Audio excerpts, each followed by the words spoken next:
I've got a diagnosis of dementia. At the time, it's one of the worst things that happened to me, but since then there's been so much joy and happiness because I've met some lovely, dedicated people that are working to help people with dementia realise their potential. So I lead a good quality life now. I have a diagnosis of Korsakoff dementia, but I'm still an individual person. I still want to be treated as an individual. I still want to be treated as a person.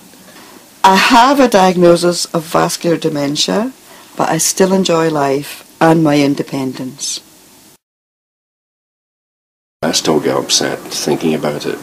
To suddenly become very nervous, very tearful, fearful, disinterested, was a totally alien type of behaviour for me.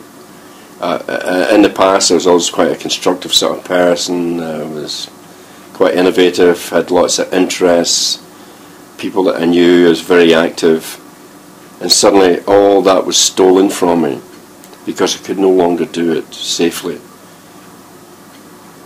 And to lose your ability to remember, which is only a part of the problem, it's taken away you, whoever you were, is suddenly gone. It's like a death. You know, only you're at your own funeral. The damage that's done to your brain is, I'm going to say irreversible, maybe that's what they mean, but I firmly believe that your brain is like any other muscle, and you can retrain and redo things so that it doesn't look as if you're as bad as what you are.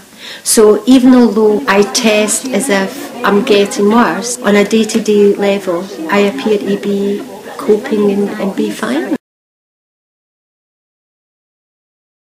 When someone gets a diagnosis of dementia, maybe we should be given coping mechanisms, and not just yourself but the people who you're going to relate to, your family and others. You know, they have to be given, you know, tools to use. This one here, facing dementia, is for people who have a diagnosis.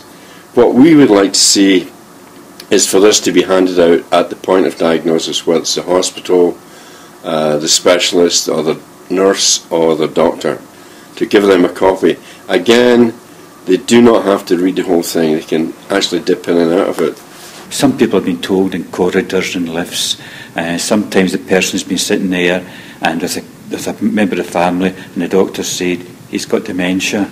You know, they just blank you out. Telling the diagnosis is very important.